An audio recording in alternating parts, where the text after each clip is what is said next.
إن الحمد لله نحمده ونستعينه ونستغفره ونعوذ بالله من شرور أنفسنا ومن سيئات أعمالنا من يهده الله فلا مضل له ومن يضلل فلا هادي له وأشهد أن لا إله إلا الله وحده لا شريك له وأشهد أن محمدا عبده ورسوله يا أيها الذين آمنوا اتقوا الله حق تقاته ولا تموتن إلا وأنتم مسلمون يا أيها الناس اتقوا ربكم الذي خلقكم من نفس واحدة وخلق منها زوجها وبث منهما رجالا كثيرا ونساء واتقوا الله الذي تساءلون به والأرحام إن الله كان عليكم رقيبا يا أيها الذين آمنوا اتقوا الله وقولوا قولا سديدا يصلح لكم أعمالكم ويغفر لكم ذنوبكم ومن يطع الله ورسوله فقد فاز فوزا عظيما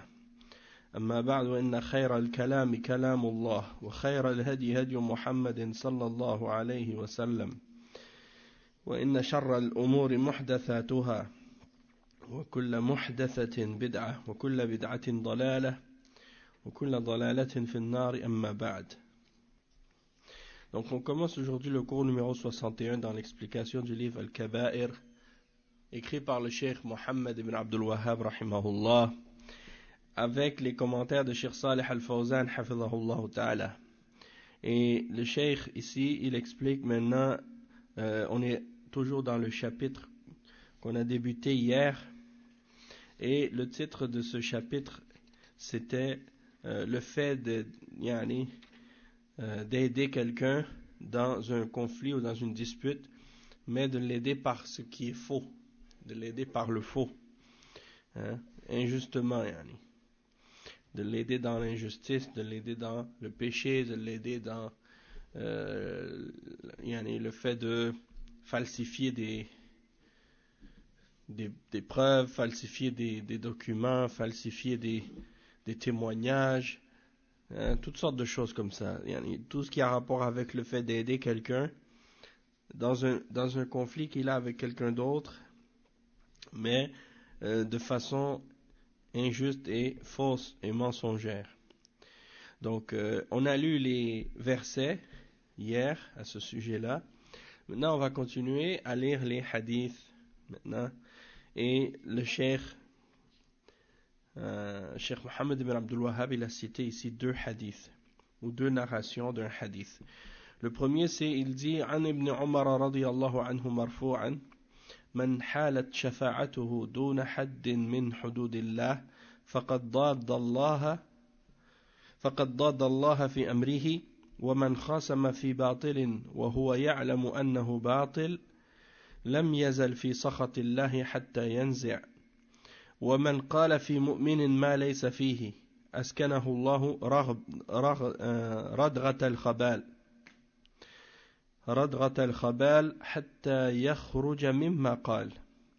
وفي رواية من أعان على خصومة بظلم فقد باء بغضب من الله عز وجل. Donc ça c'est deux hadiths ou deux narrations. La première elle est rapportée selon Ibn Umar radiyallahu anhu, ou bien rapporté par Ahmad et Abu Daoud, selon Ibn Umar, que le prophète sallallahu alayhi wa sallam a dit, celui qui s'interpose qui s'interpose en intercédant dans une punition parmi les punitions d'Allah, ou bien les peines, parmi les peines d'Allah subhanahu wa ta'ala, alors il a opposé Allah dans son jugement, dans son commandement. Il a opposé Allah subhanahu wa ta'ala dans son commandement. Et quiconque dispute dans le faux, alors qu'il sait que c'est faux, alors dans ce cas-là, il sera dans la colère d'Allah jusqu'à ce qu'il s'en retire. Et il dit, quiconque dit à propos d'un croyant, ce qui n'est pas en lui, c'est-à-dire il accuse un croyant de quelque chose qui n'est pas en cette personne, Allah subhanahu wa ta'ala va lui faire habiter ou rester dans un endroit dans l'enfer qu'on appelle Radrat al-Khabal, jusqu'à ce qu'il sorte de ce qu'il a dit. Et on avait parlé de Radrat al-Khabal, dans un cours précédent, puis on a expliqué que c'était un des endroits parmi les mauvais endroits parmi les degrés de l'enfer. Dans une autre narration, le prophète Mohammed sallallahu alayhi wa sallam, il a dit: quiconque aide quelqu'un dans une dispute, mais par de l'injustice ou injustement, alors il recevra la colère d'Allah subhanahu wa ta'ala. Donc il va demeurer dans la colère d'Allah azza wa jal. Le cheikh ensuite, Cheikh Al-Fawzan, il va faire un commentaire maintenant sur les hadiths qu'on a lus. Et il dit: قوله صلى الله عليه وسلم من حالت شفاعته دون حد من حدود الله. الحد هي العقوبة المقدرة التي شرعها الله في معصية لتمنع من الوقوع في مثلها، كحد الخمر والزنا والقذف وسائر الحدود التي شرعها الله سبحانه وتعالى. فإذا تقرر الحد على شخص فلا يجوز لأحد أن يشفع فيه، لأنه إن فعل فقد عطل حدا من حدود الله، وفي هذا فساد للمجتمع وسعي في شفاعة سيئة، وأشد من ذلك أنه ضاد الله في أمره، أي خالف أمره، لأنه سبحانه أمر بإقامة الحدود على مستحقيها. Donc le cheikh il explique que celui qui s'interpose en intercédant pour empêcher l'application d'une des peines parmi les peines d'Allah, et quand on dit en arabe le mot had, al-had, ça veut dire justement la peine, le châtiment ou la punition qui a été prescrite par la charia. Allah subhanahu wa ta'ala a légiféré cette punition qui a été prédéterminée dans la charia pour un péché quelconque. Et c'est ça ce qu'on appelle al-had. Et le but de ce genre de peine, c'est pour empêcher que les gens tombent dans ces péchés-là. Ce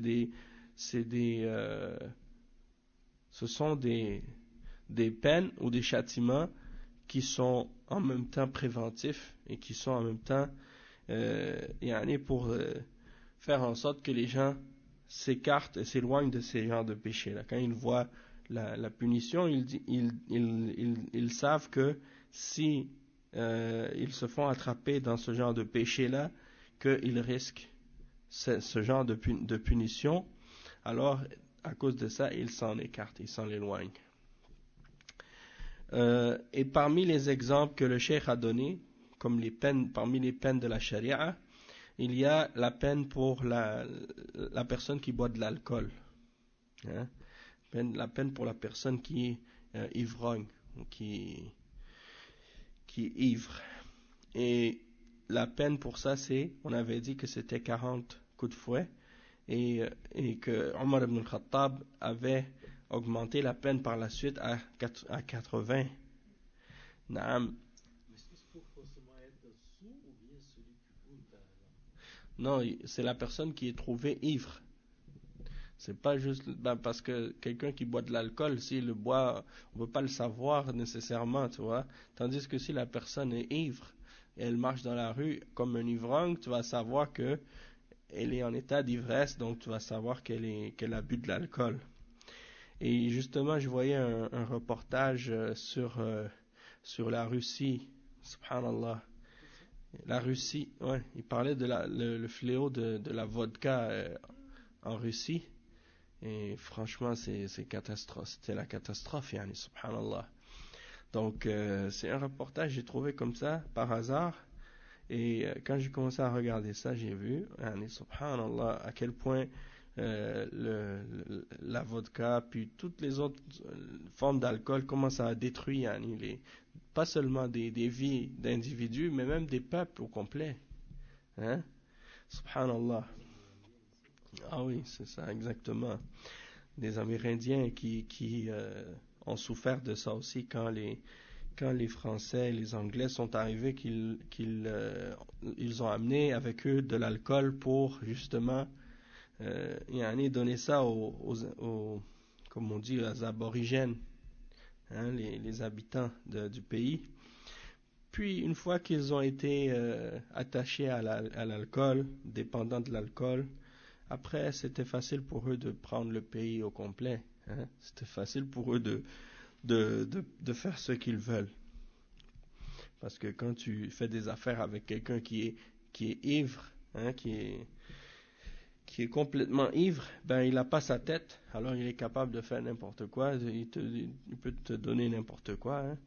Donc moi ça me faisait rire parfois quand je parlais avec mon professeur d'histoire, puis je lui disais mais ces terres-là que vous avez aujourd'hui là ici, ça appartenait aux Amérindiens, hein, et vous les avez volés. Il a dit non, on a des contrats, on a signé des ententes, des contrats, donc ils nous ont donné ces terres-là. Maintenant, on a les papiers qui prouvent que ça nous appartient. Tu vois, quand tu vois, j'ai pas arrêté la discussion, mais c'est pour dire, yani, subhanallah, comment vous avez fait signer ces papiers-là? C'est ça la question. Hein? En tout cas. Donc, pour revenir au sujet de l'alcool, donc ça on sait que dans la charia, il y a une peine.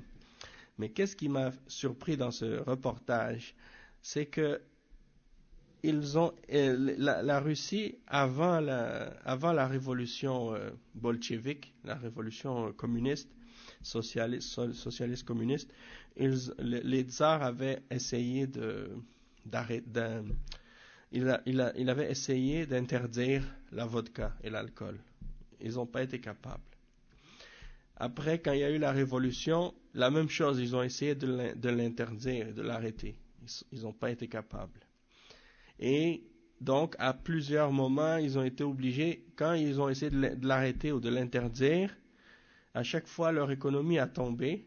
Et à chaque fois, ils n'arrivaient pas parce que la population, au lieu de s'abstenir de boire, ils en fabriquaient tous eux-mêmes dans leur maison. Alors, ils savaient plus quoi. Ils n'ont pas été capables de l'arrêter vraiment.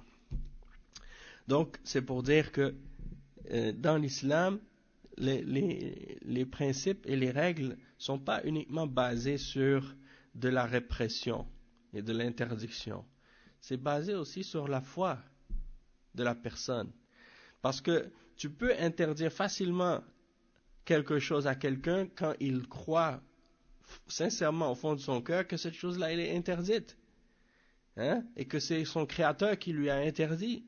Tandis que quand tu veux interdire quelque chose à quelqu'un parce que c'est toi qui veux pas qu'il le fasse, mais il ne croit pas réellement que cette chose-là est interdite ou qu'elle est mauvaise pour lui, alors dans ce cas-là, c'est très difficile de lui faire accepter qu'il doit cesser de faire qu'est-ce qu'il fait, ou qu'il doit s'abstenir de prendre qu'est-ce qu'on lui interdit de prendre. Hein? Donc c'est ça la différence en fait entre les règles qui sont établies dans l'islam et les règles qui sont inventées par les hommes, les lois qui sont établies par les hommes. Aux États-Unis, ils ont essayé d'interdire l'alcool. La même chose. Ils ont essayé. Il y a une période qu'on appelle la prohibition, quand ils ont essayé d'interdire l'alcool aux États-Unis, et il y a eu toutes sortes de contrebandes et des ventes d'alcool, je ne sais pas exactement en quelle année, mais il y a une des familles à Montréal, qui est la famille Bronfman, une des familles juives les plus riches, qui s'est enrichie durant cette période-là en faisant la contrebande d'alcool aux États-Unis à cette période-là. Donc beaucoup de gens se sont enrichis comme ça. Pourquoi? Parce que les gens ils croient pas en l'interdiction. C'est pas quelque chose dont ils sont convaincus. Alors moi quand j'ai fini de regarder le reportage de la Russie là, je me disais à moi-même, est-ce que Karl Marx il n'aurait pas dû dire que, au lieu de dire que c'était la religion qui était l'opium du peuple, il ne devait pas dire que c'était la vodka qui était l'alcool qui était l'opium du peuple, parce que la réalité c'est ça. Et c'est ça, parce que eux ils veulent oublier leur misère et ils trouvent que la vie était en Russie tellement dure que la seule issue qu'ils avaient de leur malheur, c'était de se saouler en fait. Tu vois? Donc c'est triste ce genre de choses-là. Et beaucoup de non-croyants, malheureusement, ils sont dans ce genre de situation. ils ont pas trouvé d'autre moyen d'échapper la misère dans laquelle ils vivent, la misère spirituelle, hein, excepté que de s'enfoncer dans l'alcool, la drogue et toutes sortes d'autres illusions comme ça.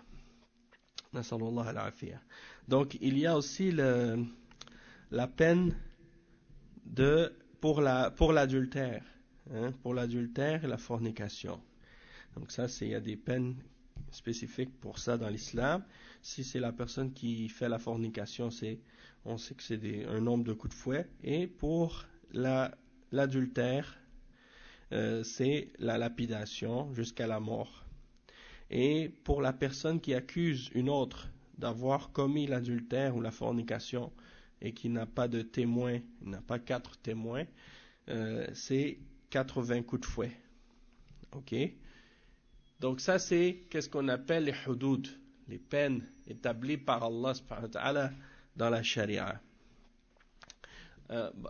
Excuse-moi mon frère, tu peux mettre le bâton dans la porte? Ouais, parce que s'il y a quelqu'un qui... Barakallahu fik. Donc ces peines-là, si vous voulez les connaître et les comprendre et savoir les preuves qui sont dans le Coran, dans la Sunna et les détails de ces peines dans l'islam, il y a les livres de fiqh, des livres de fiqh qui clarifient ces punitions-là. Et il y a un chapitre qu'on appelle Bab al-Hudud, c'est-à-dire le chapitre des peines de la charia. Et dans tous les livres de fiqh, tu vas trouver ces clarifications-là, ces exemples-là. Par exemple, dans n'importe quel madhab, le madhab Hanafi, le madhab Maliki, le madhab Shafi'i, le madhab al-Hanbali, dans les 4 madhab, parmi les madhab de Ahl Sunnah, tu trouves le chapitre qu'on appelle al-Hudud. Hein? Donc il y en a par exemple les kuffars aujourd'hui, quand ils parlent de ce sujet-là, ils disent ça c'est les wahhabites et c'est l'Arabie Saoudite, hein, et c'est les salafistes qui supportent ou qui font la promotion de ces règles-là dans l'islam, c'est des intégristes ou je sais pas quoi. Alors qu'en réalité, c'est quelque chose qui est établi dans le Coran, dans la Sunna et dans les 4 écoles de fiqh, dans tous les madhahib de l'islam, parmi les ulama des 4 madhahib. Donc eux ils disent ça c'est l'Arabie Saoudite parce que eux ils sont sur le madhab hanbalite et le madhab hanbalite c'est un des plus rigoristes, et puis l'imam Mohammed ibn Abdul Wahhab était un littéraliste ou je sais pas quoi, et ils disent la même chose de Ibn Taymiyyah, comme si c'était seulement ces quelques savants là qui étaient d'accord avec ces principes là. Alors que, en réalité, tous les savants, tous les imams de l'islam ont supporté et défendu ces principes-là, sans exception. Il n'y en a pas un parmi les ulama et les imams de l'islam, dans toute l'histoire, qui a jamais remis quoi que ce soit en question de ces choses-là. Excepté des égarés de notre siècle ou de notre époque. Et il y en a d'autres qui se basent sur le fait que, dans beaucoup de pays musulmans aujourd'hui, ces règles-là ne sont pas appliquées. Alors, ils se basent sur le fait que la plupart des pays musulmans aujourd'hui ne les appliquent pas, pour essayer de pointer du doigt l'Arabie Saoudite comme étant un des rares pays qui le fait, comme si pour dire qu'ils utilisent le statu quo, ou bien la réalité de qu'est-ce qui se passe actuellement dans les pays musulmans, comme si c'était une preuve, comme si c'était un argument pour justifier ou supporter quelque chose dans l'islam.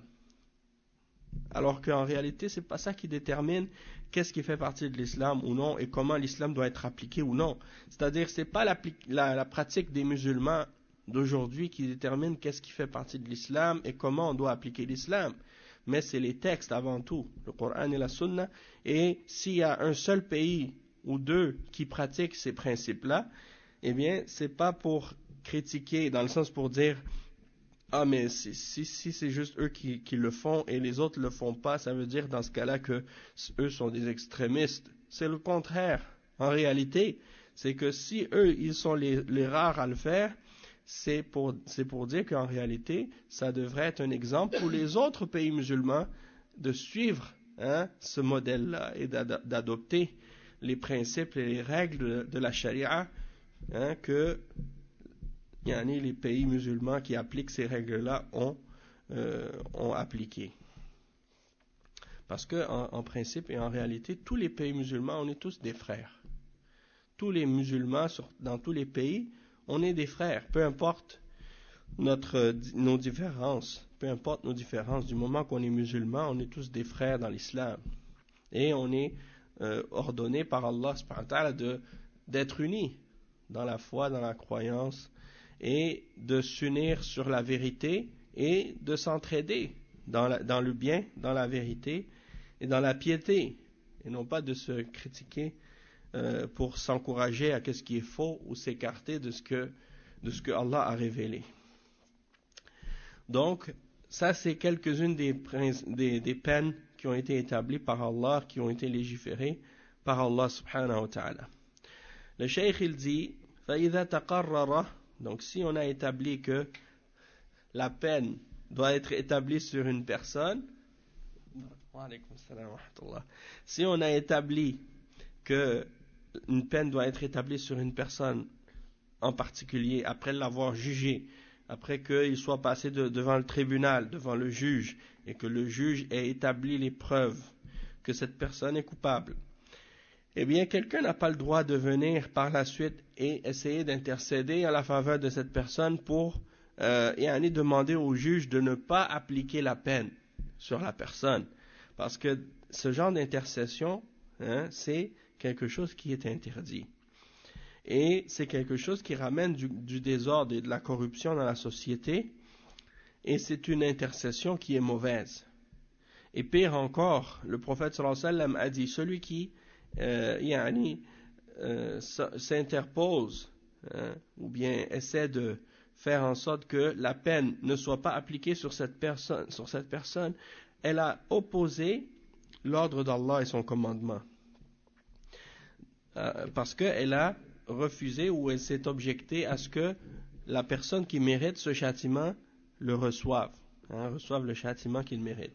Et le cheikh il dit ensuite, وهذا الذي يشفع ويخالف الله في أمره وينازعه سبحانه في هذا الأمر توعده الله بالوعيد الشديد. Donc il dit la personne donc qui intercède pour contredire le commandement d'Allah et qui dispute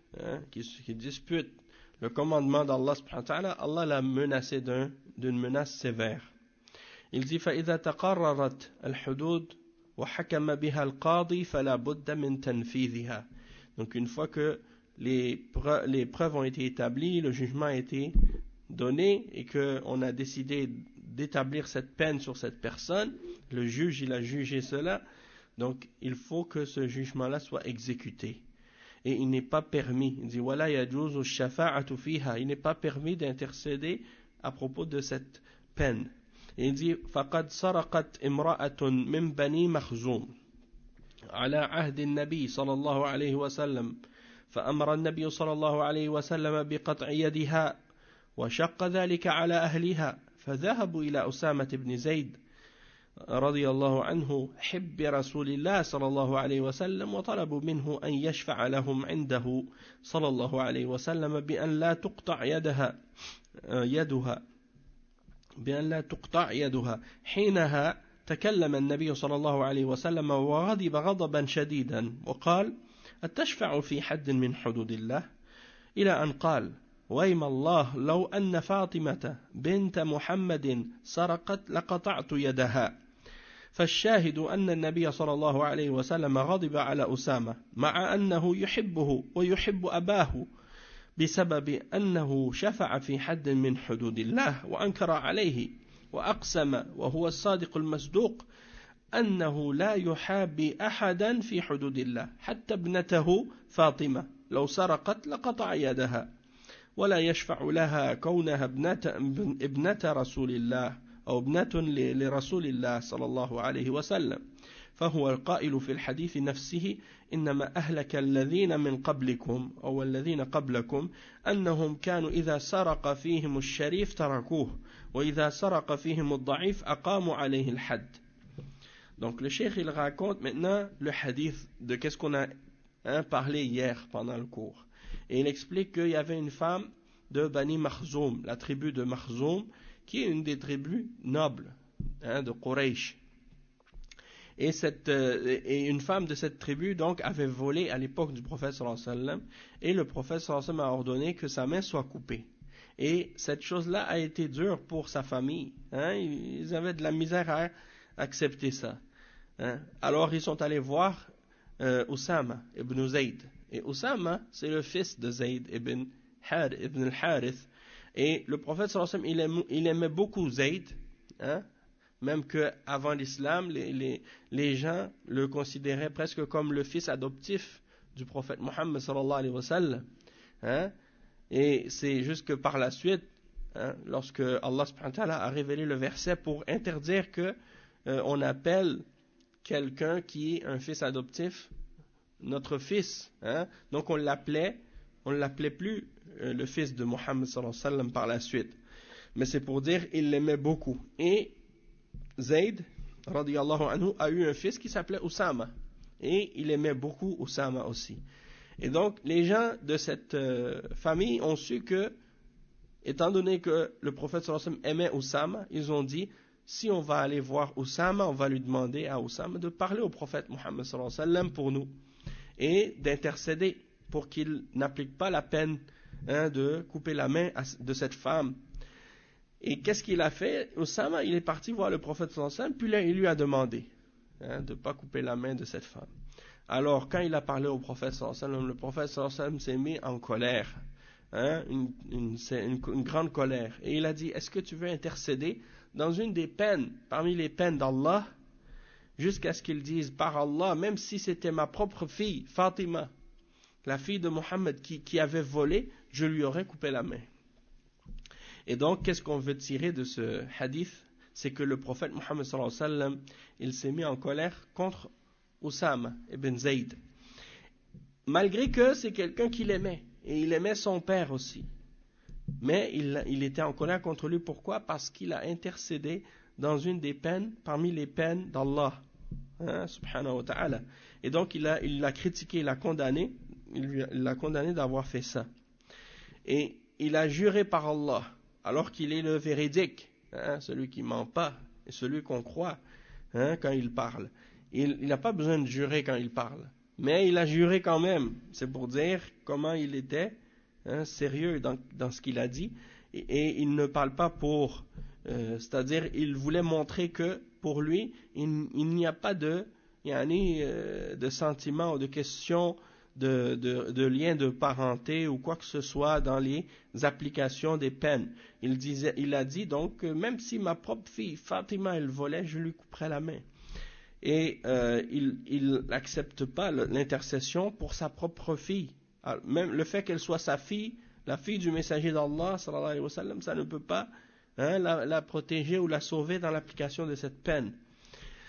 Et il a dit lui-même, le messager d'Allah sallallahu alayhi wa sallam avait dit lui-même dans ce hadith, il a dit que ceux qui avaient fait périr les gens avant vous, c'est-à-dire parmi les juifs et parmi les chrétiens, ce qui les a fait périr, c'est que lorsque le faible, le pauvre, volait, ils appliquaient sur lui la peine. Mais quand c'était quelqu'un qui était noble, qui était une personne haut placée ou une personne noble, et qu'elle volait, eh bien, ils n'appliquaient pas la peine sur lui. Donc, c'est ça qui a fait périr ceux qui étaient là avant nous, et c'est pour dire que si les musulmans agissent de cette manière, eh bien, ils vont périr eux aussi, comme ceux qui nous ont précédés ont péri. Et donc, comme je disais hier, la même chose, quand dernièrement, le roi d'Arabie Saoudite, le roi Salman, qu'Allah le préserve, il a appliqué la peine sur un des princes. Il n'a pas dit, ah c'est un prince de la famille royale, on va pas le punir parce que il est un noble ou il est de d'un rang royal ou je sais pas quoi. Non. Il a été exécuté. Il a été exécuté pour avoir tué quelqu'un. Donc il a tué quelqu'un, donc il a été exécuté. Il n'y a pas dans l'islam, il n'y a pas de fait que tu dis moi je suis un prince, donc je suis au-dessus de la loi. Hein? Et après il dit وَقَدْ كَانَ هَذَا مِنْ فِعْلِ الْأُمَمِ السَّابِقَةِ. Donc les peuples précédents ils faisaient ça. يعني التي غضب الله عليها فلا يجوز أن يكون في هذه الأمة. فمن وجب عليه القصاص وطالب أهل الدم بإقامته فلا بد من إقامة القصاص عليه إلا إذا أسقط أهل القصاص حقهم وعفوا عنه. أما إذا طلبوا به وجاء من يريد أن يمنعهم حقهم فقد ضاد الله. وكذلك الأمر في سائر الحدود فإنه لا يجوز الشفاعة فيها. وحقوق الناس كذلك فلا تجوز الشفاعة فيما يسقط حقا من حقوقهم فهذه هي الشفاعة السيئة والعياذ بالله. Donc le cheikh il dit que il n'est pas permis donc qu'il y ait ce genre de comportement dans notre umma, dans la umma de l'islam. Et donc wa alaykum salam wa rahmatullahi wa barakatuh. Donc il faut que on applique la peine. Si c'est la peine de mort, on applique la peine de mort. Et si c'est une personne qui a tué, donc elle va être tuée comme c'est prescrit par la charia de l'islam. Et ça c'est bien entendu lorsque la famille de la victime, la famille de la victime exige l'application du talion, l'application de la charia, c'est-à-dire que la personne soit exécutée pour avoir tué un de leurs proches. Mais toutefois, si la famille de la victime décide de laisser la personne, de l'excuser ou de la pardonner et de ne pas faire appliquer la peine, ils ont également le droit de demander, de donner pardon à cette personne. Non. Si par exemple la famille de la victime, elle dit, nous on veut pas que, on demande pas que la personne soit exécutée, on lui pardonne. Dans ce cas-là, il va être pardonné. On n'aura pas besoin de l'exécuter dans ce cas-là. Ça c'est-à-dire que je pense pas que en tout cas, ça c'est pas permis, d'acheter la peine ou de donner de l'argent en échange à ce qu'on. C'est-à-dire l'argent, ça c'est ad-diya, ils doivent le payer quand même s'ils pardonnent. Tu comprends? Ils doivent donner le prix de sang pour la vie. Mais d'acheter la famille, comme si c'est la famille, eux ils veulent que la personne soit exécutée, puis eux ils viennent pour présenter de l'argent. Ça risque d'enrager encore plus la famille de la victime. Parce que c'est très arrogant de faire ça. Hein? T'imagines quelqu'un, il a tué ton proche, puis la personne, elle est riche, elle vient et te dit, écoute, pardonne la personne, moi je vais te payer. Ça c'est quand même insultant d'agir de cette façon-là, tu vois. Donc, habituellement, ils vont pas faire ça. Mais ils peuvent demander comme de pardonner. Mais ça revient à la famille de décider s'ils acceptent, les héritiers de la victime, c'est à eux de décider s'ils vont pardonner ou non. Et s'ils pardonnent, donc la personne va être épargnée, ne va pas avoir de peine pour ça.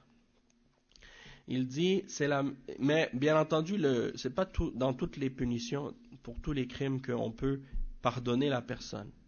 C'est en particulier pour ce genre de peine-là, c'est-à-dire le meurtre, mais sinon pour le zina par exemple, l'adultère ou d'autres choses comme ça, la famille de la victime ne peut pas excuser ou pardonner le coupable. Il doit être exécuté. Et même s'il se repent,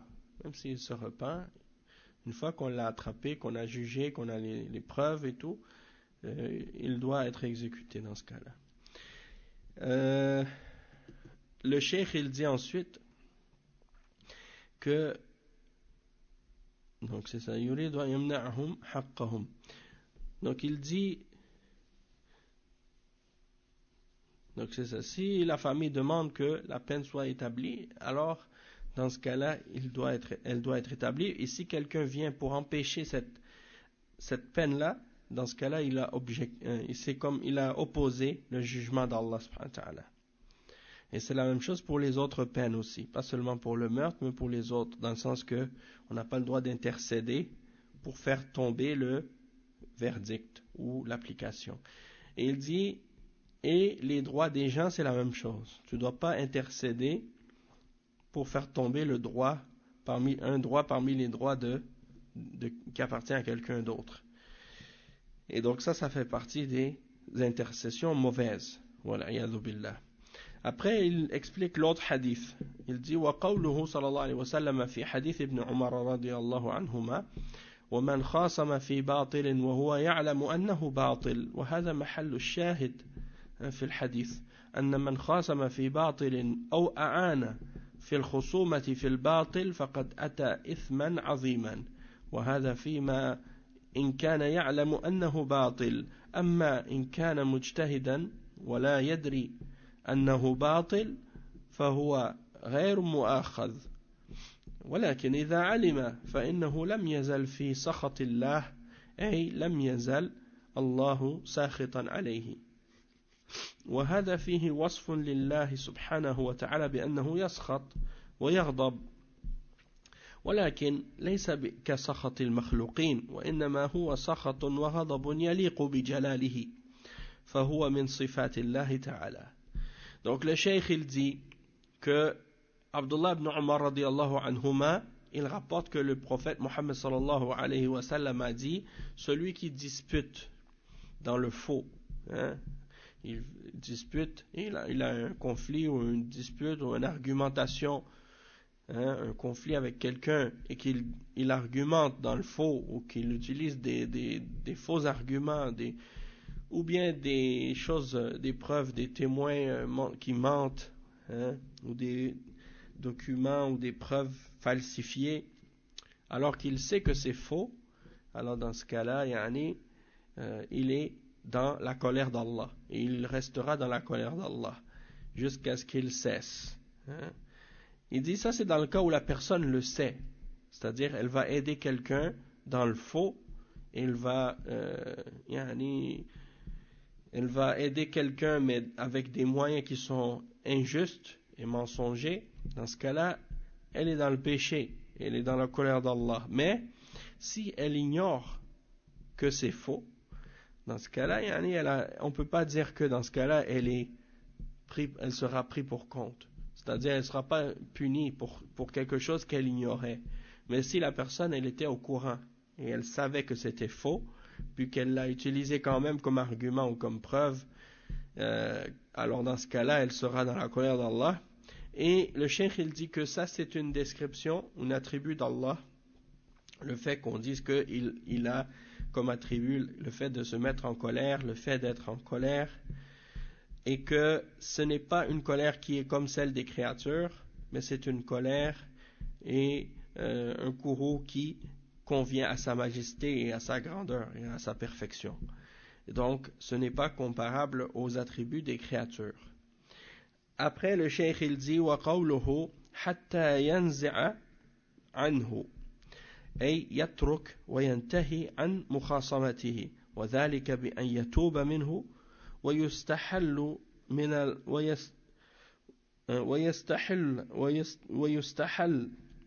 المقول فيه.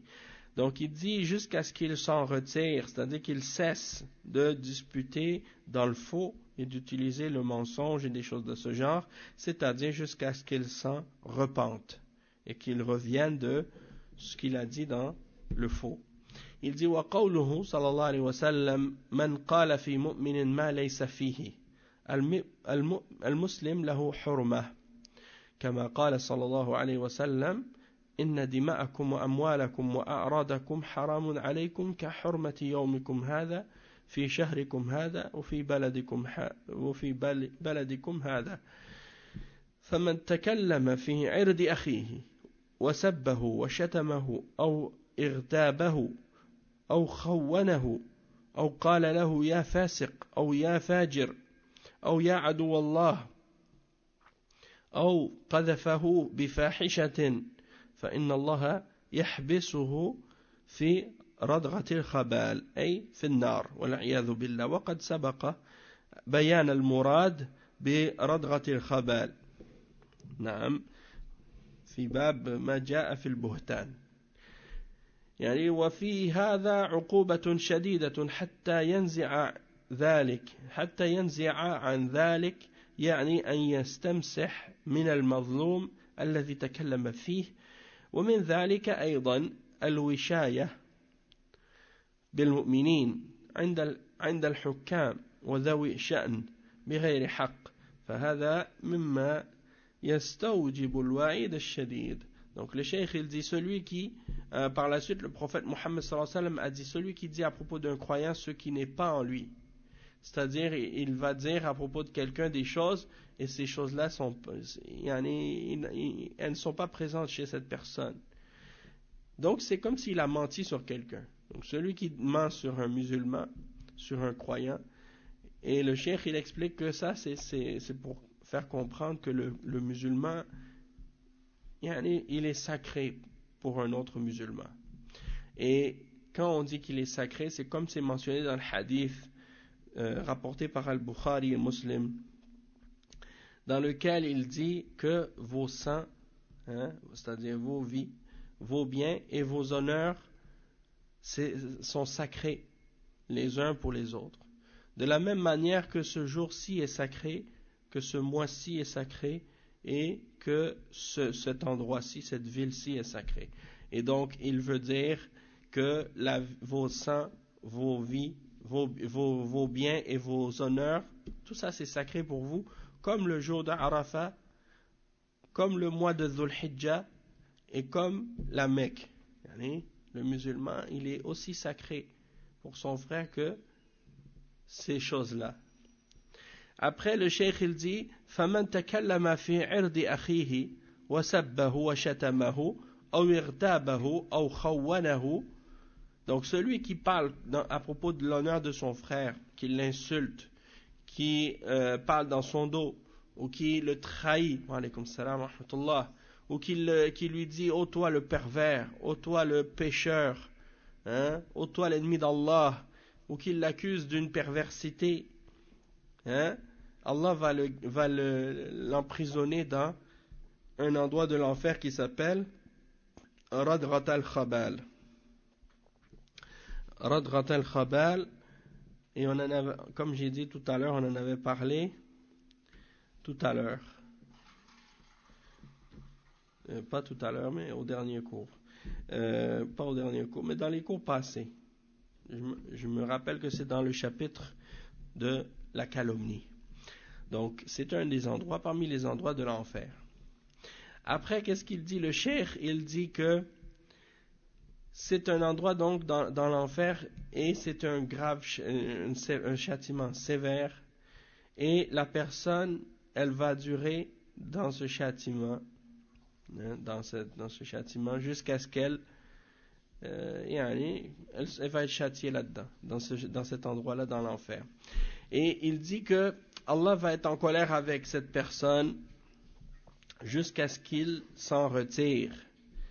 Et quand il dit jusqu'à ce qu'il sorte de cela, ça veut dire qu'il demande pardon à la personne à qui il a fait une injustice en parlant contre lui ou en faisant de l'injustice à cette personne. Donc il doit aller la voir, cette personne, et lui demander pardon. Lui demander pardon et s'excuser d'avoir parlé contre elle. Et il dit وَمِنْ ذَلِكَ أَيْضًا الْوِشَايَةُ بِالْمُؤْمِنِينَ. Donc également d'aller faire des problèmes à d'autres musulmans auprès des dirigeants, auprès des gens importants, mais de façon injuste, pour donner des problèmes à quelqu'un. Et le cheikh il dit que ça c'est quelque chose qui va faire en sorte que la personne elle va mériter une punition sévère. Il dit وقوله من أعان على خصومة بظلم فقد باء بغضب من الله وهذا محل الشاهد من الحديث وهذا يشمل الوكيل والمحامي لأن كل منهما معين على الخصومة بالباطل وقوله فقد باء أي رجع وتبوأ مكانا من النار والعياذ بالله بغضب من الله يعني الغضب والسخط والأسف بمعنى واحد يعني فالله يغضب ويسخط وهذا من صفاته وغضب الله لا يقوم له شيء وفي هذا الوعيد الشديد لمن اتصف بهذه الصفة المذمومة وفيه كذلك الترغيب لمن وقع في مثل هذه الأمور وكأن يكون صدر منه ظلم أو إساءة أو مخاصمة بالباطل لأن يعود إلى الله ويتوب ولا يعود لمثله. Donc le cheikh il dit celui qui aide dans un conflit mais qui aide d'une manière injuste et dans ce qui est faux d'une façon mensongère et fausse, alors il reviendra avec la colère d'Allah. Et c'est ça qu'on voulait mentionner à propos de ce hadith en particulier, et ça comprend, le cheikh il dit, ça comprend la personne qui parle au nom de quelqu'un ou qui est son avocat. Si cet avocat ou cette personne, elle va défendre la personne ou parler au nom de la personne en utilisant ce qui est faux, en disant des mensonges, en falsifiant des preuves ou des choses de ce genre, alors dans ce cas-là, elle sera dans la colère d'Allah. Et Allah va lui donner sa place en enfer. Et il sera donc dans la colère d'Allah. Et Allah subhanahu wa ta'ala, il a comme attribut la colère, qu'on appelle en arabe al-ghadab, et également as-sakhat. Oui, il y a une femme, peut-être dehors, il y a une sœur qui veut rentrer. Barakallahu fik. Donc le cheikh il dit que ça c'est une menace sévère pour celui qui, le fait que le prophète sallallahu alayhi wa sallam est mentionné qu'il aura la colère d'Allah. Il n'y a personne qui peut arrêter la colère d'Allah. Et donc ça c'est une menace sévère pour celui qui a cette caractéristique. Okay. Donc il dit وكذلك الترغيب لمن وقع في مثل هذه الأمور. Il y a également une incitation pour la personne qui a commis ce genre d'injustice ou de péché de se repentir à Allah et de revenir à Allah subhanahu wa ta'ala pour demander pardon. Le cheikh, il a terminé donc ce chapitre. On va lire maintenant un autre chapitre. Babun man shahida amran falyatakallam bi khairin aw liyaskut. C'est-à-dire celui qui a témoigné de quelque chose ou qui a été témoin de quelque chose, qu'il dise du bien ou qu'il se taise. Qu'il dise du bien ou qu'il se taise.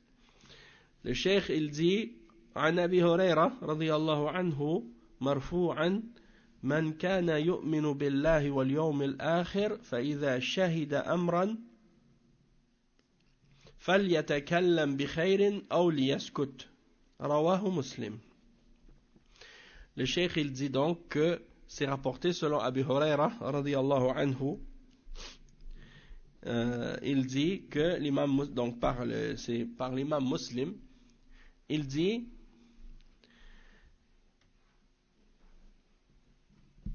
celui qui croit en Allah et au jour dernier, s'il a été témoin d'une chose, qu'il parle, qu'il dise du bien ou qu'il se taise. Qu'est-ce que ça signifie ce hadith? Le cheikh il dit الأصل في المسلم أنه لا يتكلم إلا بخير ويدخل في هذا الكلام المباح الذي لا فائدة فيه فإنه ينبغي عليه أن يمسك عنه مخافة الانجرار إلى حرام أو مكروه فكيف إذا كان كلامه سيشعل نار الفتنة ويؤجج العداوة بين إخوانه ولذلك فإنه على المسلم لو حضر حدوث خلاف بين إخوانه فإما أن يمسك لسانه إلا من كلمة خير فيصلح بها أو موعظة ينصح بها فإن لم يستطع ذلك فلا أقل من أن يسكت حتى يسلم هو ولا يؤجج المشاحنة بين أخويه فإن استطاع حل المشكلة والإصلاح بينهما فليفعل لأن له بذلك أجرا عظيما. Le cheikh il dit que la base pour le musulman c'est qu'il ne parle pas sauf si il dit du bien, hein? Et il va pas même dans des paroles qui sont permises, mais si c'est des paroles qui ramènent aucun bienfait, il va pas rentrer dans ce genre de paroles là, même si c'est pas interdit.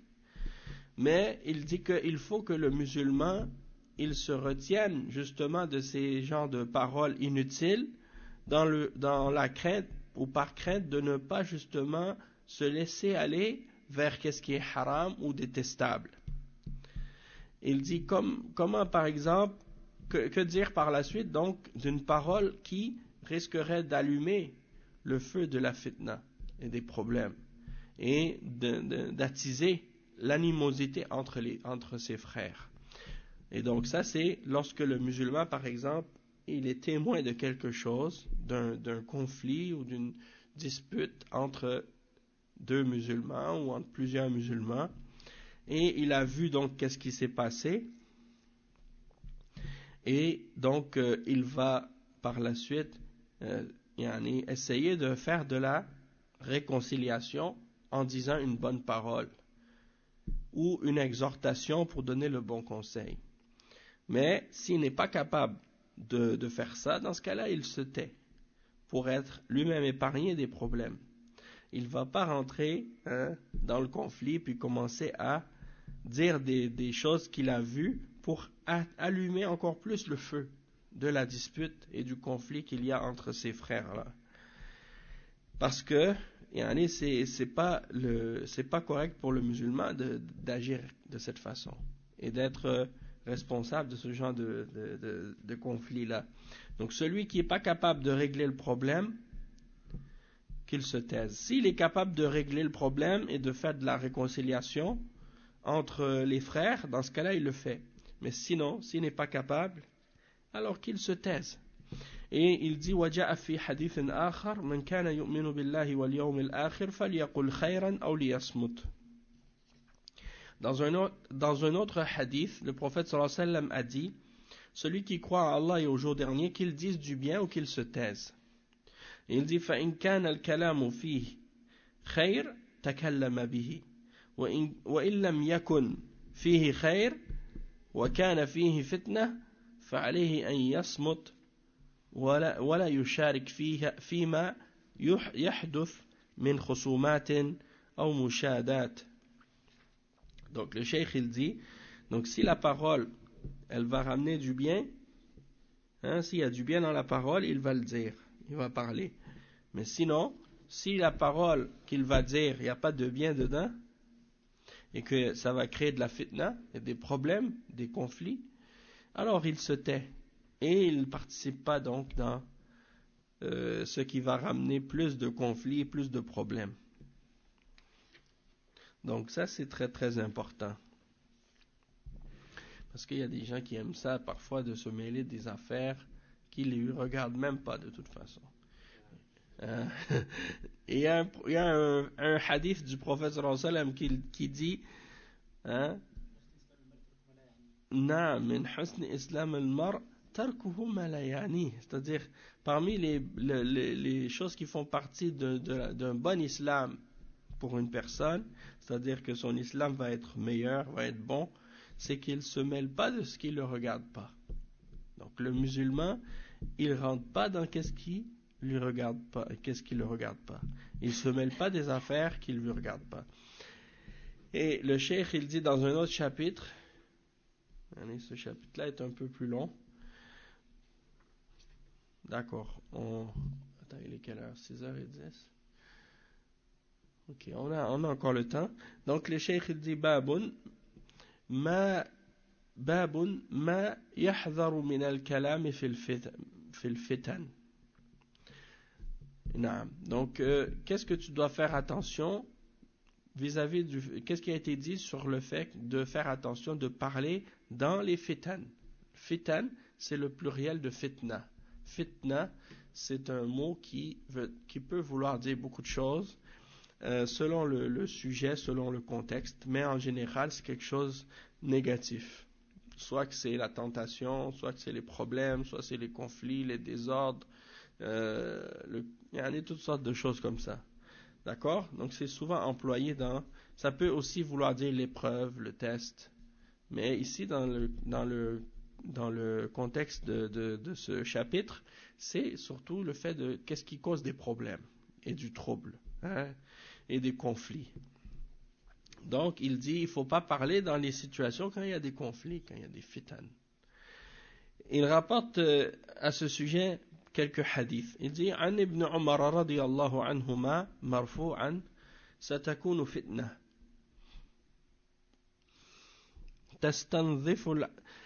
تستنظف العرب قتلاها في النار اللسان فيها أشد من وقع السيف رواه أبو داود وله عن أبي هريرة رضي الله عنه مرفوعا ستكون فتنة بكماء عمياء من أشرف لها استشرفت له وإشراف اللسان فيها كوقوع السيف ولابن ماجه عن ابن عمر مرفوعا إياكم والفتن فإن اللسان فيها مثل وقع السيف. Donc ça nous montre le danger de la langue, et en particulier dans les conflits, dans les situations de fitna. Et dans ces hadiths-là, le premier c'est rapporté par Ibn Omar, et il dit qu'il va y avoir, le prophète sallallahu alayhi wa sallam a dit, il va y avoir des fitan, il va y avoir des troubles, des conflits. Et ces fitan, les Arabes vont affecter les Arabes, et des fois ça affecte les musulmans de façon générale. Ceux qui sont morts dans cette fitna-là seront dans l'enfer. Et il dit, la langue dans cette fitna sera plus dure que les coups d'épée. C'est-à-dire les paroles que quelqu'un dit avec sa langue, ça va faire plus de mal parfois que le mal que quelqu'un peut faire avec une arme.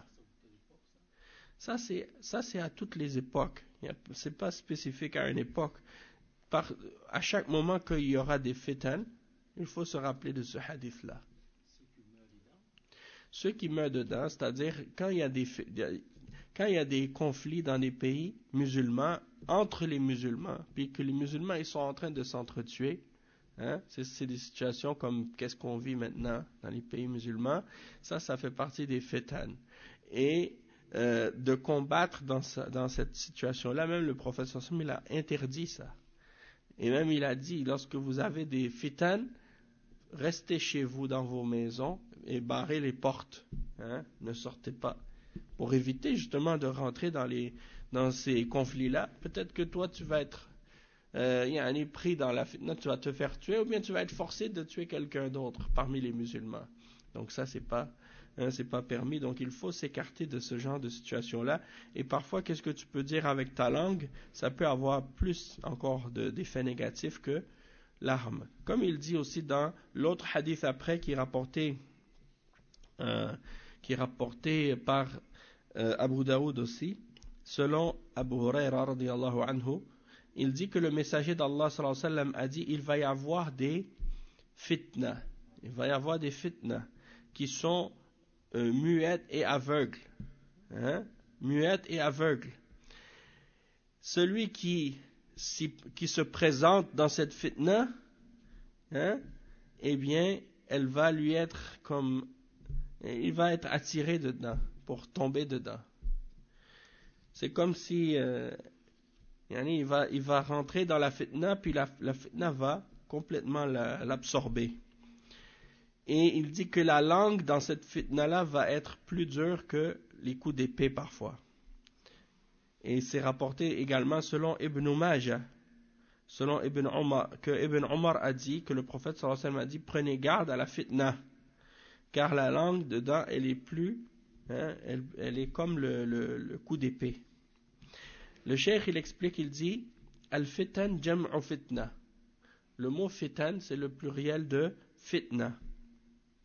Et il dit al-fitna wa hiya al-ibtila wal-imtihan wa hadhihi ad-dar dar imtihan wa fitan wa hadhihi hikmatullah jalla wa ala yabtali ibadahu liyumayyiz al-mu'min as-sadiq min al-kadhib fi imanihi فيجري هذه الفتن والمحن من أجل أن يتميز أهل الإيمان الصادق من أهل النفاق.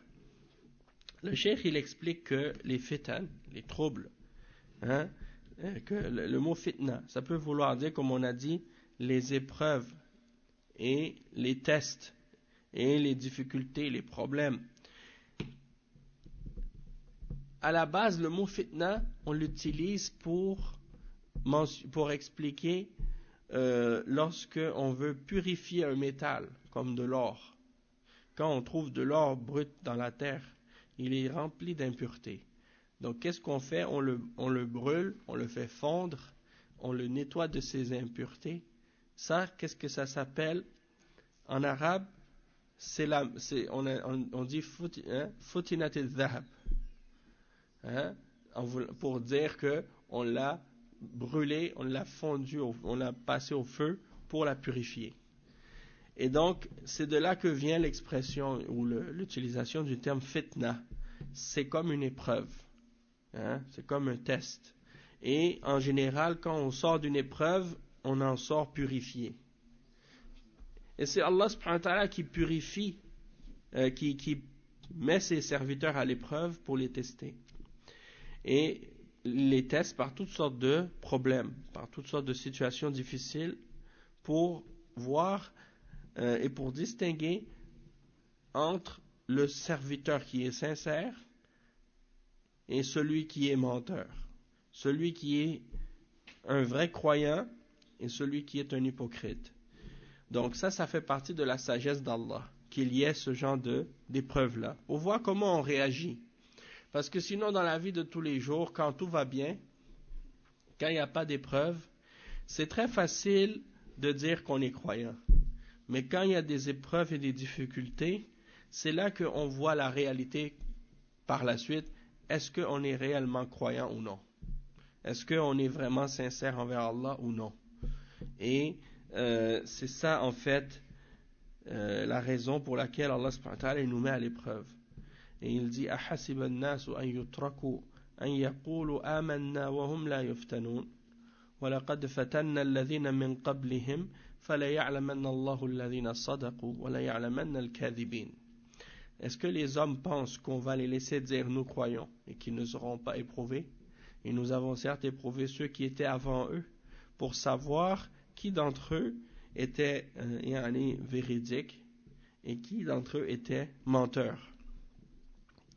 Donc, tout ça c'est pour éprouver les serviteurs, et Allah il fait en sorte qu'il y ait ce genre d'épreuves-là pour distinguer entre les vrais croyants de ceux qui sont hypocrites. Après il dit وَالْفِتْنَةُ أَصْلُهَا مَا يَعْرِضُ عَلَى النَّارِ من الحديد والذهب ليزول ما علق بهما من الأوساخ أو ما شابهها من الغش ويعرض على النار من أجل أن يخلص معدنه ويذهب ما عليه من الدخيل فما يجري في هذه الدنيا من أمور فيها شر إنما هي امتحانات وابتلاءات من الله ليميز الخبيث من الطيب ويجعل الخبيث بعضه على بعض ولولا الفتن ما تميز أهل الإيمان من أهل النفاق بل صار الناس سواء فمن حكمة الله أن يجري هذه الفتن والشدائد ليميز بين الفريقين. Donc il dit qu'à la base la fitna, comme je disais tout à l'heure, c'est comme de passer quelque chose au feu, hein, ou de le faire fondre comme le métal ou l'or, pour enlever les impuretés qui sont dedans, hein. Donc tu le mets au feu, tu le fais fondre pour le purifier et enlever les impuretés qui sont à l'intérieur.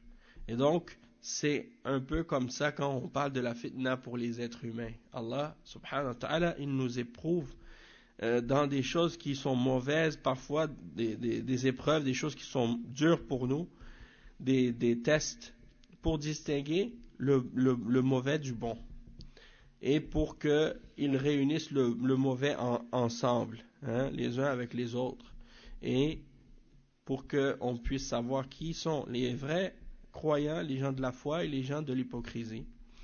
Et sinon, tout le monde serait égal et tout le monde serait pareil. Et Allah, il a voulu par sa sagesse qu'il y ait ces difficultés et ces épreuves pour distinguer justement entre les deux groupes. Tu voulais dire quelque chose?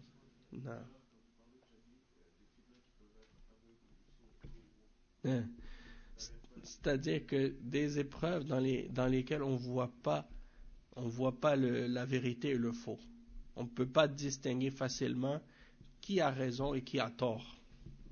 Tous les deux, ou tous ceux qui sont en train de se combattre les uns contre les autres, ils prétendent qu'ils sont en train de défendre le vrai.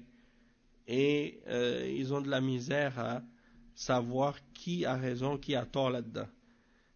Donc ça c'est, comme on dit, al-fitna al-umya, la fitna, l'épreuve ou le problème dans laquelle il y a pas de choses claires.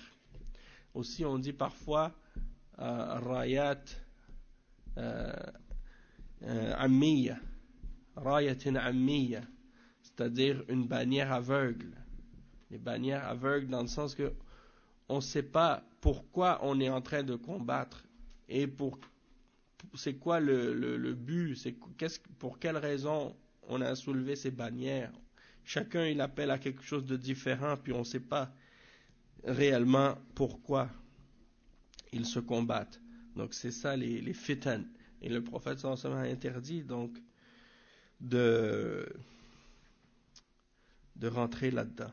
Et il dit وقوله صلى الله عليه وسلم ستكون فتنة وهذا إخبار من النبي صلى الله عليه وسلم بأنه ستكون فتن ليس فتنة واحدة يعني وإنما تذهب واحدة وتأتي أخرى أي تتتابع.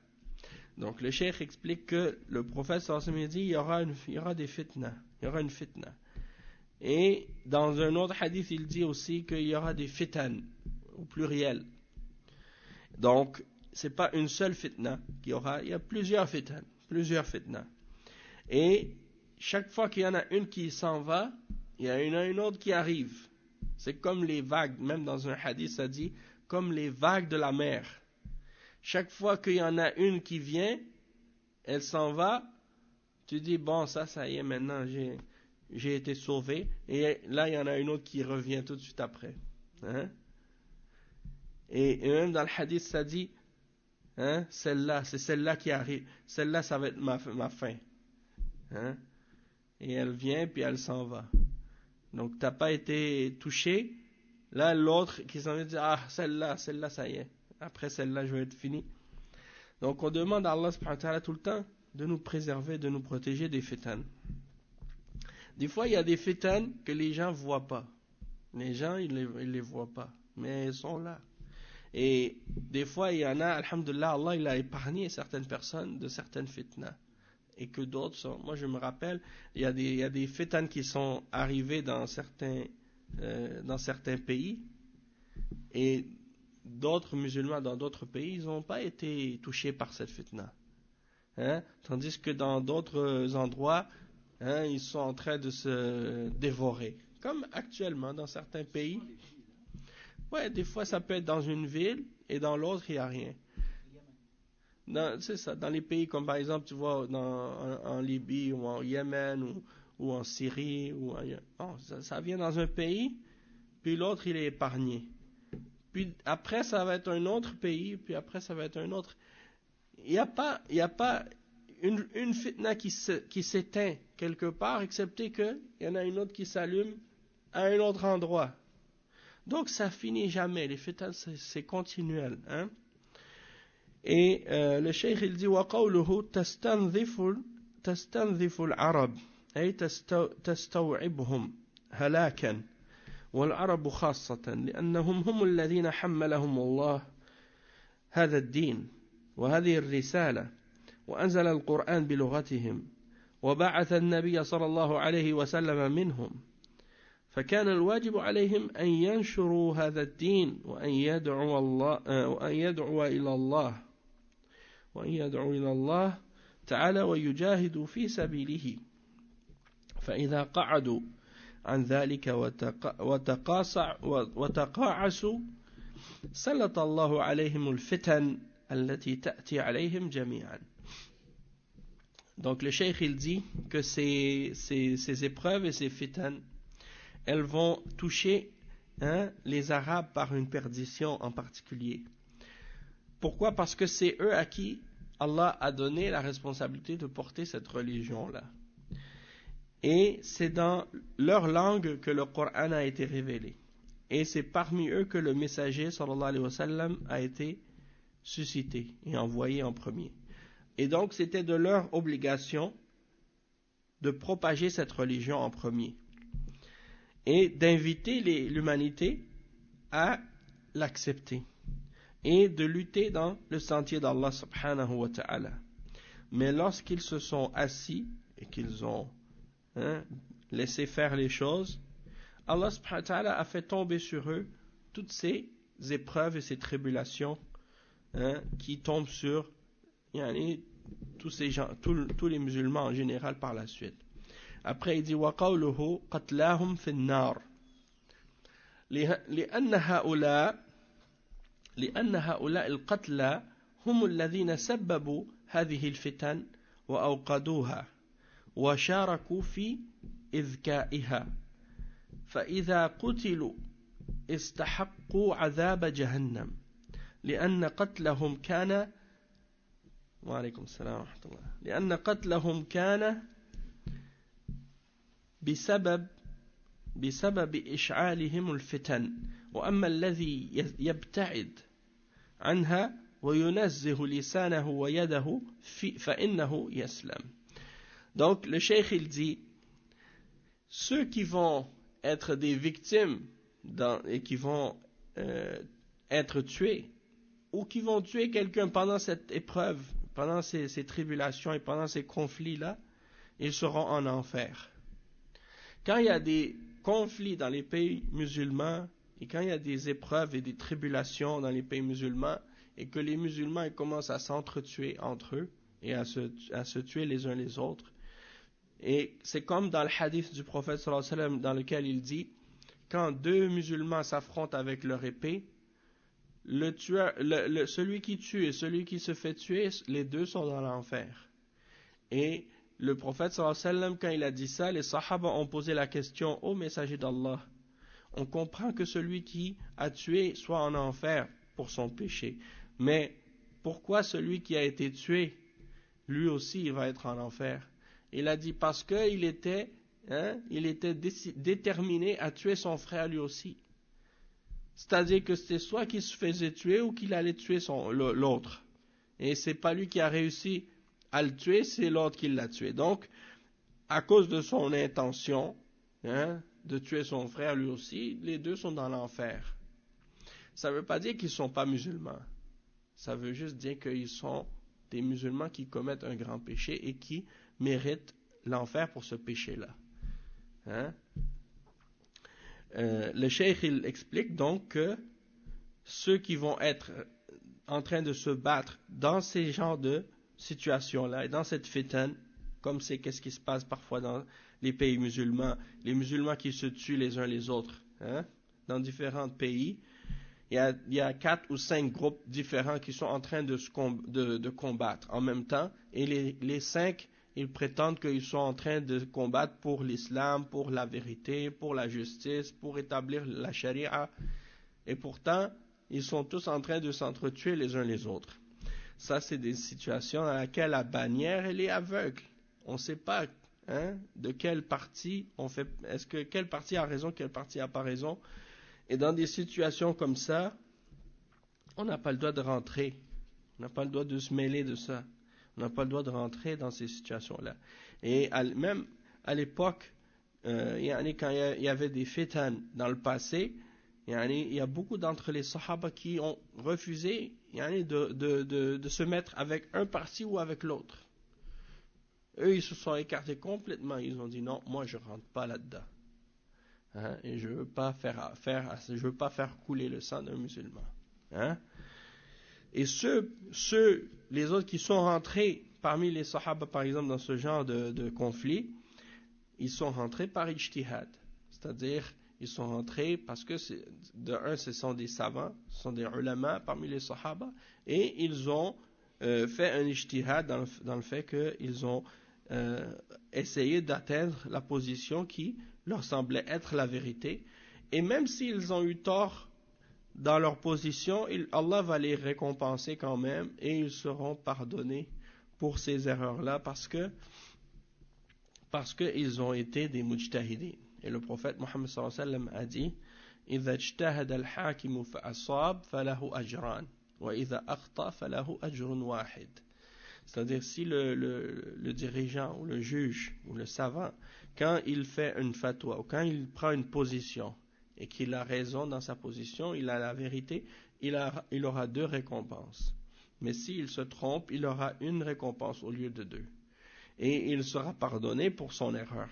Tandis que si c'est des gens qui sont ignorants ou des gens qui ne sont pas des savants, qui rentrent dans les conflits comme ça, eux, ils ne sont pas excusés parce qu'ils n'ont pas de connaissances suffisantes pour être capables justement de faire ce genre d'ijtihad, de faire ce genre d'effort de jugement. Donc, ils doivent ne pas rentrer dans ces choses-là encore plus que les autres. Le cheikh, il dit وَقَوْلُهُ اللسان فيها يعني الكلام الذي يتكلم به في هذه الفتنة سواء كان بلسانه الذي يتكلم به أو بقلمه الذي يكتب به أو بما يلقيه عبر وسائل الإعلام فينتشر بسرعة فهذا الذي يفعل ذلك إذا قتل فهو في النار فلسانه حينها يكون أشد من السيف ويدخل في ذلك الذي يدعون بألسنتهم وأقلامهم إلى التعري والسفور والتهتك والتطاول على الأحكام الشرعية كما هو واقعنا الآن فإذا لم تحفظ هذه اللسان وتستعمله في سبيل الحق فإنه سيجزي عليك وعلى مجتمعك سيجني عليك وعلى مجتمعك. Donc le cheikh il dit la langue dans cette fitna elle est plus dure que l'épée. Qu'est-ce que ça veut dire? Ça veut dire que peu importe si tu rentres dans cette fitna par ta parole, la parole c'est grave. Donc si tu rentres dans cette fitna par ta parole ou bien par ta plume, tu écris des choses sur Internet, tu écris des choses sur Twitter, sur Facebook, sur d'autres sites, peu importe. Ou bien dans les médias, ça se propage très rapidement.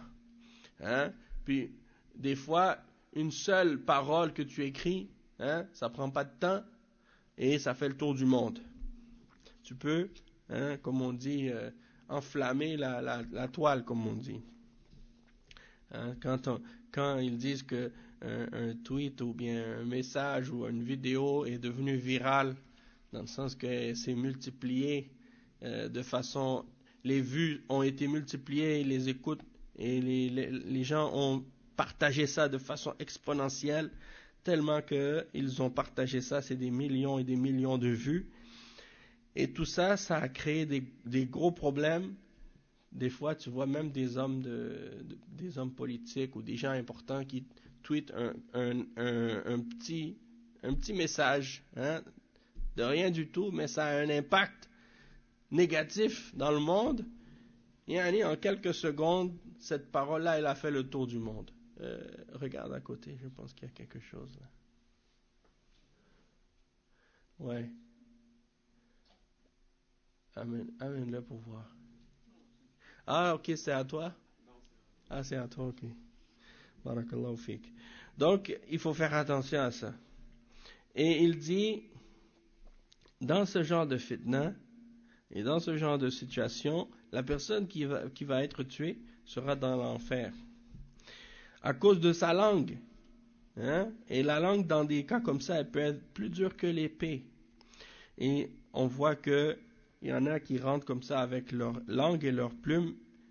Ils appellent, par exemple, les femmes à se dénuder et à se dévoiler et à retirer les hijabs et à s'objecter ou s'opposer aux règles de la charia de l'islam. Et ça, c'est des choses qu'on voit actuellement. Donc, si la personne ne préserve pas sa langue et qu'elle ne l'utilise pas dans le chemin de la vérité, alors il va faire du tort, hein, à lui-même et à sa société. Il dit وقوله صلى الله عليه وسلم ستكون فتنة صماء بكماء عمياء المراد أنها تعمي بصائر الناس فلا يرون مخرجا فهم يصمون عن استماع الحق يصمون عن استماع الحق أو المراد أنها فتنة لا تبصر ولا تسمع فهي تفقد الحواس. Il y a une interférence là. Okay. نعم.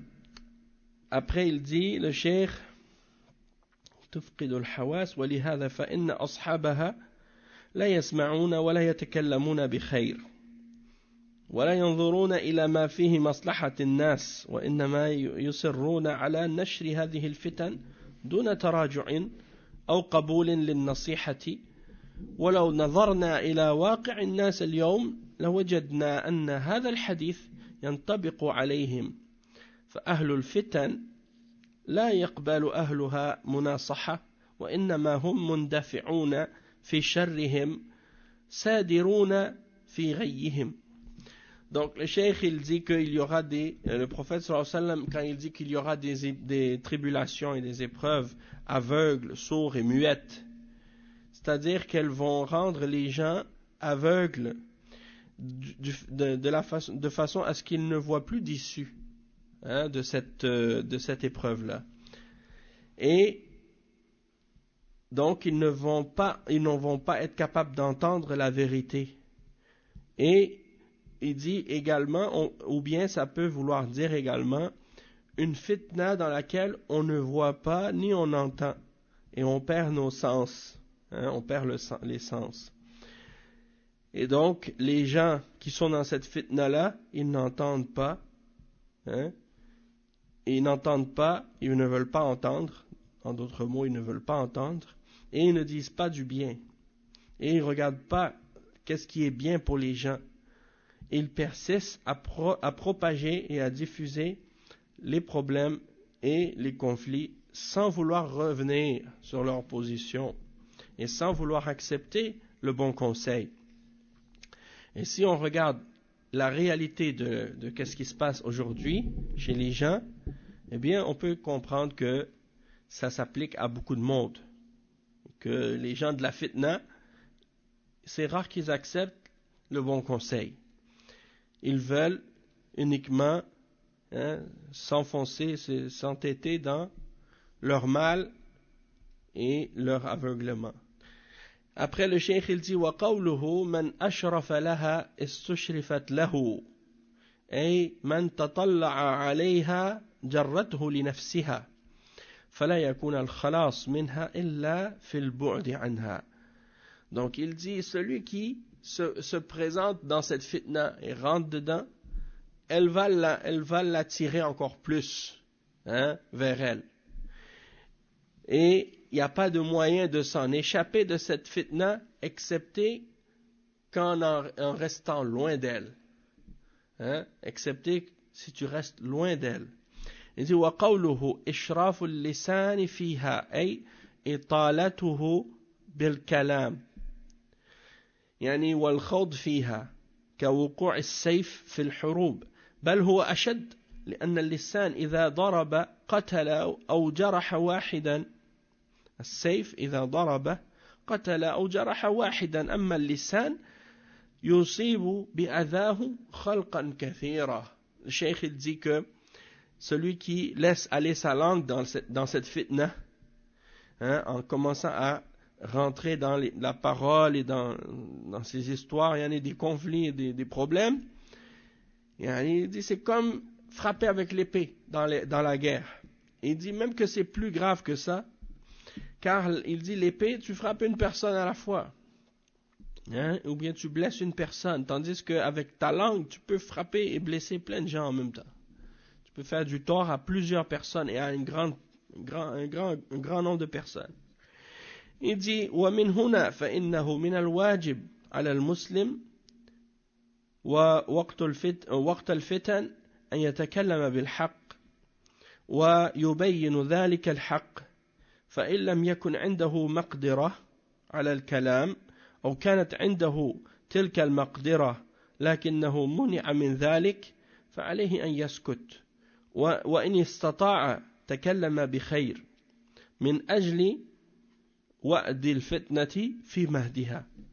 Donc le cheikh il dit donc qu'est-ce qui est obligatoire aux musulmans dans des situations de fitna, lorsqu'il y a des fitnes comme ça, c'est de parler en disant la vérité et de dire la vérité.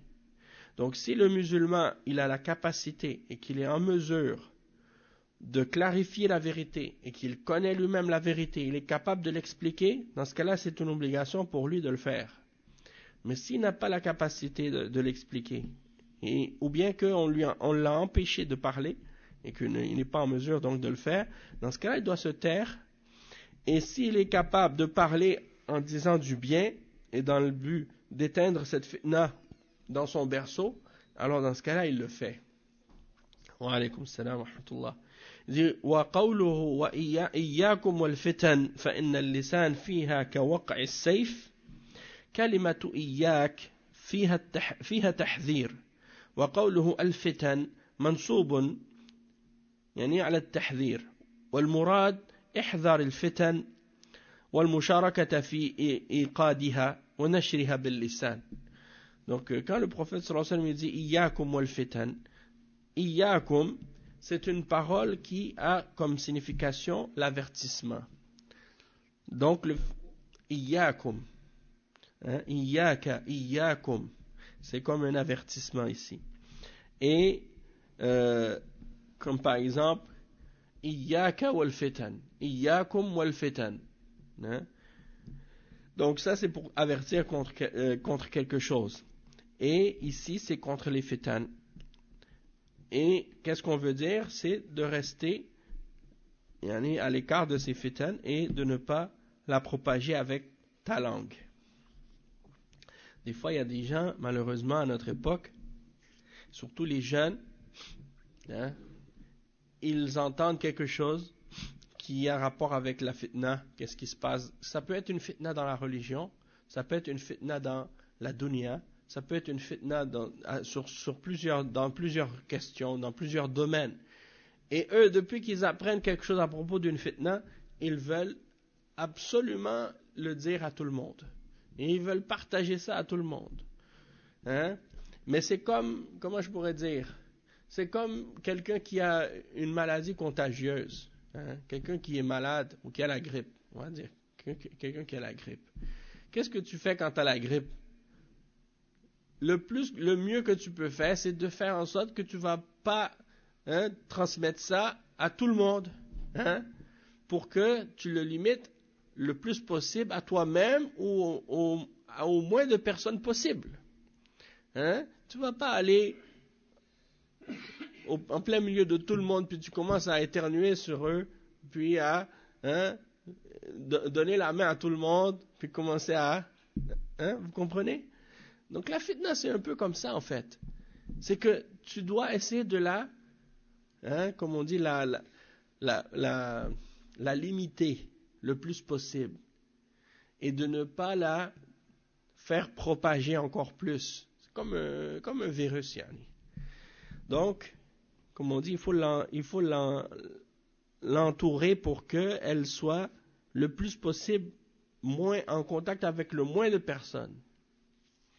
Et si tu vois des gens qui ont été affectés déjà par ce problème, par cette fitna, eh bien, tu essaies soit que si tu connais une information qui est bénéfique et qui est vraie, et que tu es capable de clarifier ça pour aider à guérir la personne de cette fitna, tu le partages. Et souvent, la meilleure façon de le faire, c'est avec les paroles des ulama, parce qu'il n'y a pas une meilleure solution pour régler une question ou un problème autour de la fitna que de ramener les paroles aux ulama. Hein? Et en général, quand on ramène la parole aux ulama, les ulama, ils tranchent dans des sujets comme ça, puis la fitna, elle s'arrête. Mais lorsque les ignorants parlent dans la fitna, c'est là que la fitna, elle s'agrandit. Au lieu de se rapetisser ou de se calmer, elle devient encore plus grande et elle se propage encore plus et devient sauvage. Hein? Donc, il faut restreindre la fitna. Il faut la limiter le plus possible, hein, au plus petit nombre. Et il faut éviter d'en parler ou de diffuser à tout le monde. Et il faut faire en sorte qu'on s'abstienne de parler lorsqu'on n'a pas de savoir et qu'on n'a pas de connaissance au sujet de ces choses-là, pour éviter justement que la fitna devienne plus sévère et plus grave. Donc, si tu as les paroles des savants, et souvent c'est comme ça, comme je te dis, quand parfois il y a des problèmes dans la Ummah, des situations, tout le monde parle. Un tel, il a son opinion, l'autre, il a son opinion, l'autre, il a son opinion. Peut-être parmi les frères à Montréal ou ailleurs, tu vas voir que les gens, ils sont divisés en 10 groupes différents par rapport à cette fitna. Chacun, il a son point de vue, puis chacun, il se dispute avec les autres par rapport à ces choses-là. Au lieu de ramener la parole des ulama et de clarifier, bon, voici, les ulama, ils ont parlé. Et ils ont dit, c'est ça la position par rapport à cette question. Et là, hein, tu montres aux gens la parole des savants sur cette question, et là, la fitna, elle s'éteint. Hein? C'est comme s'ils mettent de l'eau sur le feu pour l'éteindre, et là, la fitna, elle est calmée après. Ça s'arrête. Et les gens reviennent normal. Mais sinon, un tel, il dit quelque chose, l'autre, il dit quelque chose. Là, toi, tu ramènes d'autres choses, des paroles d'un tel ou d'un tel, on ne sait pas, hein, c'est qui, et c'est pas des ulama, ou on ne sait pas quoi. Donc, là, tu mélanges encore plus les gens. Abstiens-toi de rentrer là-dedans dans ce cas-là. Hein, et attends. Sois patient. Et sois pas pressé de parler dans ces questions-là. Attends que les savants parlent.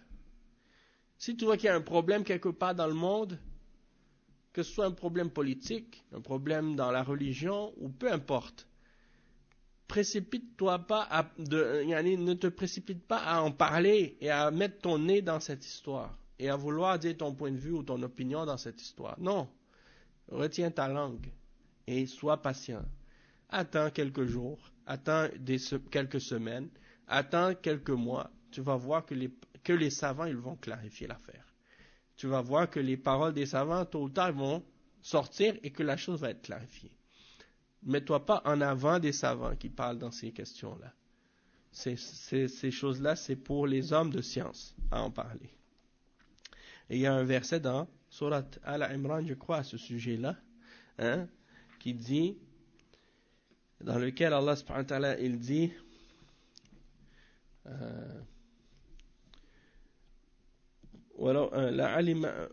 c'est quoi le verset? Il dit لعلمه الذين يستنبطونه منهم. Le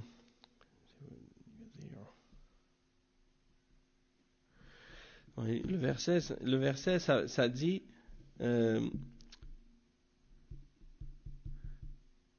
يعني وإذا جاءهم أمر من الأمن أو الخوف أذاعوا به ولو ردوه إلى الرسول وأولي الأمر منهم لعلمه الذين يستنبطونه منهم.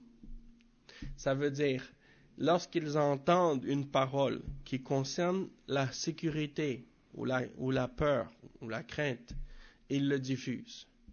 Et si, au lieu de faire ça, ils l'avaient ramené aux messagers et à ceux qui détiennent le commandement, eux auraient su comment comprendre cette information-là et quoi faire avec. Hein?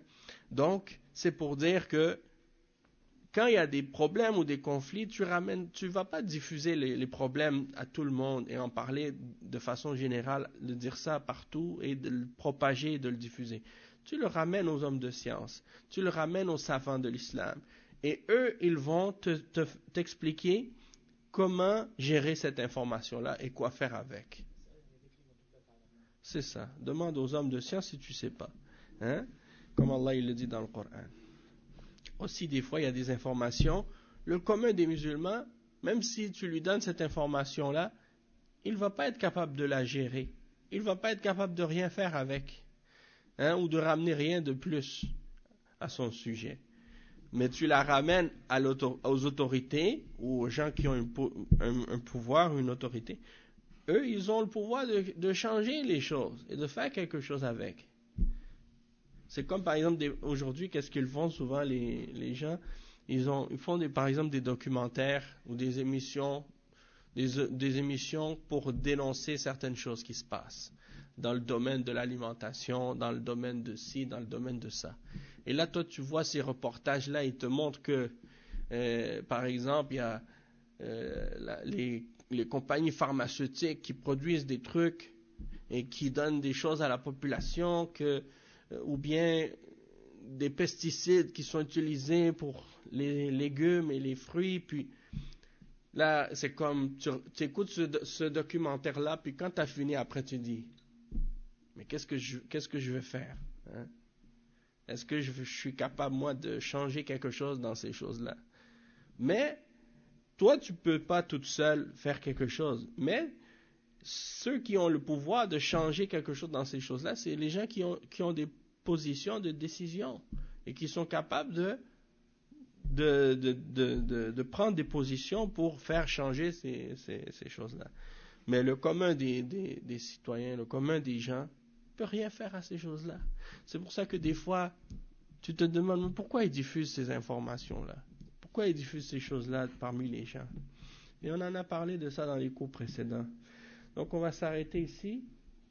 Inch'Allah, on a dépassé le temps pour le cours. Mais bon, on continuera la semaine prochaine, Inch'Allah.